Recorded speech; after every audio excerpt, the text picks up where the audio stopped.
I could jump out of my skin every time we plug our guitars in. Dog, it's so fun. Jumping off and stage diving. I can dodge. That's good. I won't put it to the test.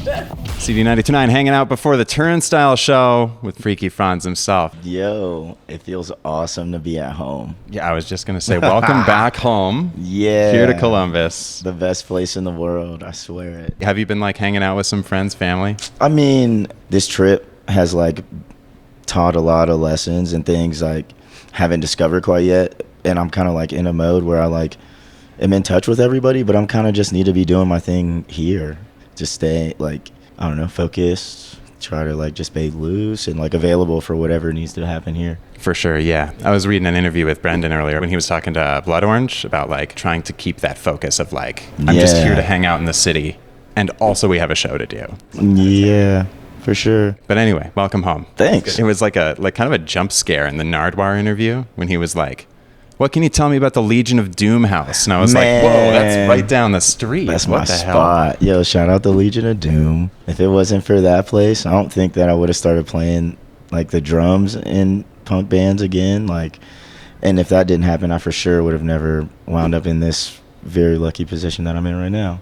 For sure. Yeah. So shout out the Legion. Yeah. Did Jimmy ever see that, do you think? Did somebody ever send it to him? I mean, I talk to Jimmy every now and then. Like, I don't know if he saw that in particular, but he knows that like when people bring up Columbus in our band, they know that is the one, that's where you should look for the start of me. Huge shout out. To have Nardwuar in your corner, what kind of an accolade is that? Man, he's just like the original renegade, like the archetype of that cool learn until you get sick about somebody that you like or are interested in music interviewer. Nardwuar is that.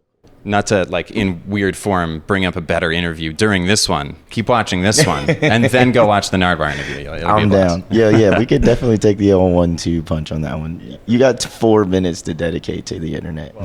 It's cool to see not only Nardwuar in your corner, but so many other people as well coming off like an insane handful of years. One of those people, Tom DeLonge, you're going out on tour with Blink. Yeah, for sure. And it's really cool to like for somebody of that like magnitude just be down for your music. I think he liked our band, but I think he really liked our band after, you know, seeing it in full speed and like how much we care about what we're playing and how we play it. I saw somebody online posting like, oh, it's crazy that Turnstile got Blink to close for them.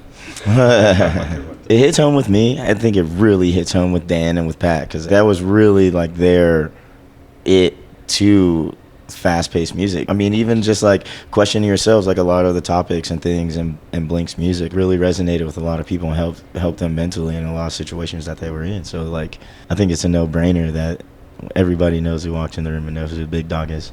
Oh, yeah. It seems like the success has really been a long time coming for you guys. And also like the sound of the new record also feels like it's been a long time coming in terms of like the sonic sort of experimentation that you worked on and all the records leading up to Glow On.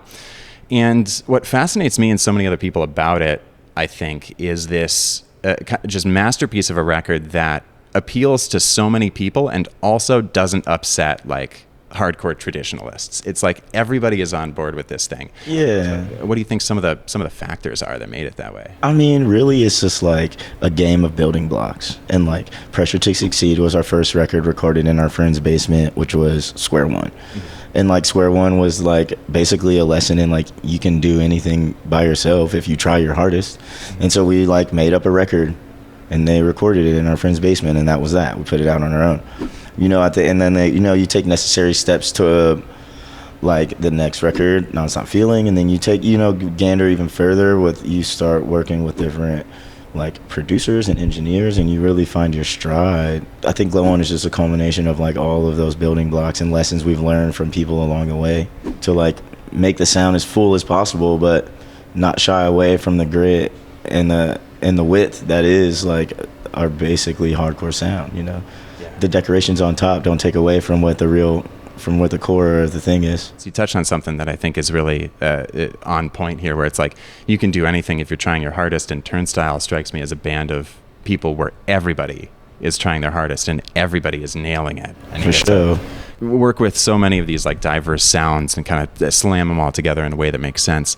And along that line, it kind of struck me when I saw the bill tonight where it's like, oh, Turnstile is coming with Snail Mail, interesting. And with JPEGMAFIA, also very interesting. Is that sort of like the kind of like the genre fluidity that goes into your own work? Do you find that was part of the decision-making process on this bill? I mean, I think it started off as things that we like every trip that we are on, our own trip, we just want the whole vibe of everything to be like authentically us. Like I want it to be like something that I like to try to listen to, or I like to listen to already, or you know, like I want the music in between to be like light, and I want it to be full of groove, and I want you to feel like you're at a function when you're at the show. I want it to move swiftly. You know, I was already a fan of Peggy, and other people in our band were already fans of Snail Mail, and it just was like a no-brainer once they were both on board, and everybody, you know, became familiar with everyone else. Like I really started to enjoy it all even more.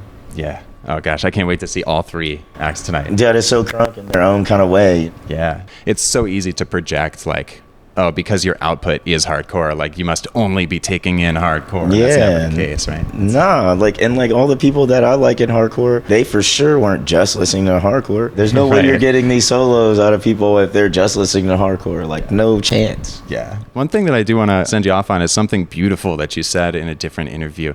I'm glad it makes people feel as good as we feel when we're playing it. Oh, dog.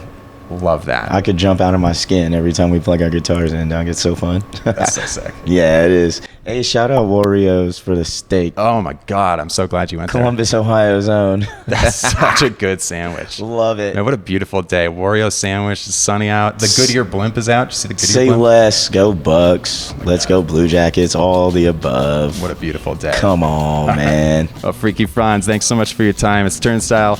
Backstage here at CD92.9. I'll see you up there on the stage probably. I'll try not to like bump into you. Nah, I got jumping good. off and stage I diving. can dodge. Okay, cool. All right. Sounds good. I won't put it to the test. Hey, yo. Hey, this is Freaky from Turnstile, and you're listening to Central Ohio's alternative, CD92.9.